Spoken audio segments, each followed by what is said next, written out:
पहली तारीख को एक मिट्टी का तसला ले लो, उसमें पानी डालो और उसके अंदर अपने बाल डिप करो। आप खुद कर सकती हो सामने रख के, अगर बाल लंबे हैं तो खुद कर लो, वरना बाल छोटे हैं तो किसी से करवा लो। उसी पानी के अंदर कैंची चलाओ, एक इंच इतना एक एक पोरे की बराबर अपनी नोकें कटवा लो 5 बार में।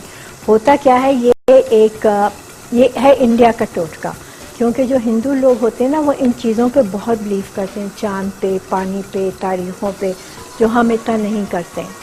लेकिन वाकई ये सही है कि जब हम चांद की पहली तारीख को बाल इस पानी में काटते हैं तो समंदर में तेज़ी आती है ना, चांद जैसे जैसे बढ़ता है समंदर भी तेज़ होता है, तो बालों में ताकत आती है और स्प्लिटिंग नहीं होते थे। 1-2 दफ़ा कर लोगी तुम्हें इससे फुर्सत मिल जाएगी।